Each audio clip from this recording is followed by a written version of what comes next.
пажӯҳише ки шумо мегузаронед кадом қисмати лоиҳаи роғунро дар бар мегирад? дар ҳар проҷаи бузург ки бонки ҷаҳонӣ саҳм мегирад, дар баробари омӯзишҳои фаннӣ ҳатман таъсири ин лоиҳа ба вазъи иҷтимоӣ ва муҳити зист мавриди омӯзиш қарор мегирад. Ин коре ҳаст ки мо анҷом медиҳем. навъҳа ё методи кории шумо чӣ гуна аст?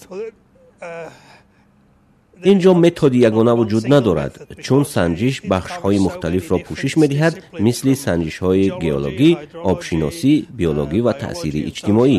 ин аст ки гурӯҳи бузурги мутахассисон ба ин кор ҷалб шуданд ва ҳар бахш наҳваи санҷиши худро дорад. мо методи кории ягона надорем. оё дар баробари мақомоти тоҷик шумо бо кишвари ӯзбекистон ҳам дар тамос ҳастед? мо бо маъмурияти ӯзбекистон ва ё намояндагони ин кишвар дар тамос нестем, вале мо бо ниҳодҳои мухталиф, бо вазоратҳои мухталиф дар тоҷикистон тамос дорем, ки ба ин кор ҷалб шуданд ва моро ба маълумоти зарурӣ таъмин мекунанд. ҳамкории шумо бо ҷониби тоҷикистон чӣ гуна аст?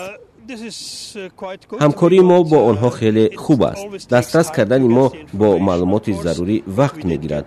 мо маълумоти зиёдеро дастрас кардаем дар бораи обу муҳиту тағйири иқлим ва маълумоти ба ин монанд. ин проҷа дар замони шӯравӣ тарҳрезӣ шуда буд. ин саде ҳаст бо баландии 335 метр. таври маълум ҳеҷ тағйироте дар ин самт ба проҷа ворид нашудааст. омӯзиши техникии проҷа ҳоло ҷараён дорад ва барои кор ва ҳоло ба тавзеҳоти ниҳоии проҷаи мазкур нарасидааст.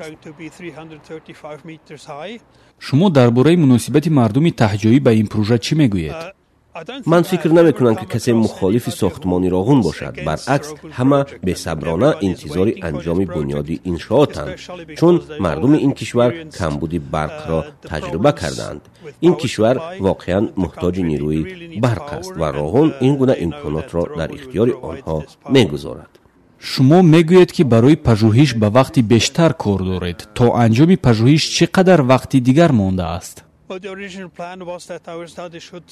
барномаи ибтидоии мо ин буд ки пажӯҳиши роғунро дар 1 сол ба анҷом расонем, аммо кор камтар тӯл мекашад.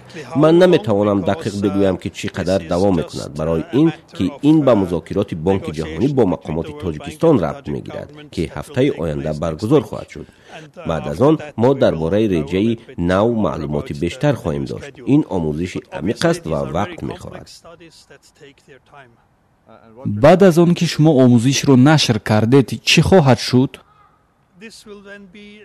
он вақт омӯзиши мо барои тасмими бонки ҷаҳонӣ ҷиҳати иштирок дар ин проҷа асос хоҳад шуд.